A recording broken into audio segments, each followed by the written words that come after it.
Frankendoodle is a classic episode. It is not one of the very best pre-movie episodes, but it is definitely a very iconic episode that introduces us to Doodlebob. Ready for action! Quack, quack, quack, quack, quack, quack. Who then disappears for 20 years and comes back in Season 11's Doodle Dimension. Doodle Dimension is a very different episode from Frankendoodle, but at the same time is very similar. The question is Doodle Dimension a good successor to Frankendoodle? Hey! I'm gonna start off with the easiest point, which is that Doodle Dimension is not funny. At least it's nowhere near as funny as a pre-movie episode like Frankendoodle.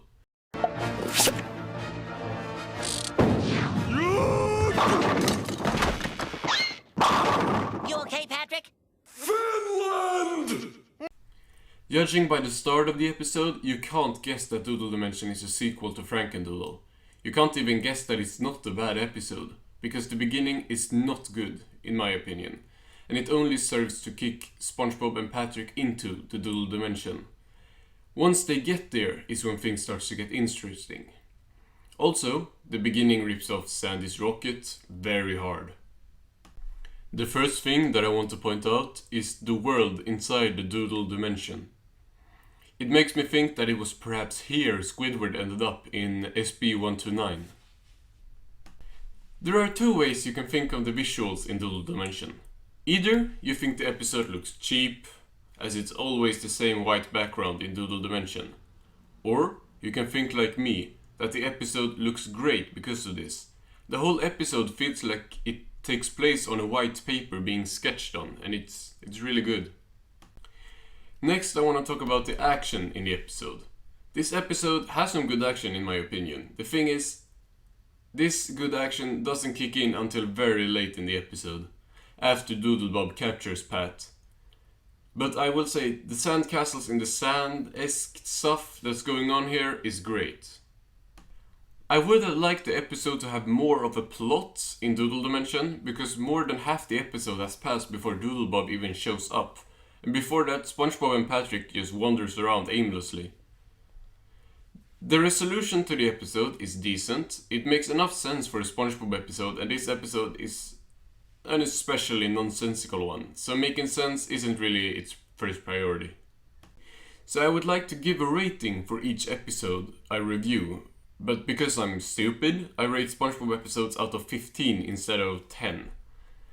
The three aspects I rank an episode on are visuals, humor, and story. And each of those gets a rating from 0 to 5, so an episode can at the lowest be 0 and at the highest be 15. Doodle Dimension is an 8.5 out of 15 for me. The visuals carry this rating, but I still feel like it's a good enough episode. Now, as I like to do for the end segment, I will discuss the characters in the episode, going from best to worst as usual. SpongeBob was pretty great in the latter half of the episode. Him being a knight and fighting Doodle Army was nice to see, and he didn't annoy me in the episode except for maybe the beginning. Patrick was okay in the episode. I didn't find him as funny as he can be in SpongeBob, but he had his moments. I like that he didn't just screw up everything as he often does. Even though he was the one drawing Doodlebob, but yeah. Sandy in this episode was just doing Sandy things, nothing unusual here. She had the part with the live action cowboy, but except for that she just did what you'd expect from Sandy in these types of episodes. So she was fine. Doodlebob was not as funny as he was in Frankendoodle, unfortunately. For his return after 20 years, I wish they would have done more with him. I get that the episode is called Doodle Dimension and not Doodlebob Returns, but it would have been nice if they cut down the beginning and had Doodlebob appear earlier and maybe get some classic jokes in. Now, to answer the question, is Doodle Dimension a good successor to Frankendoodle?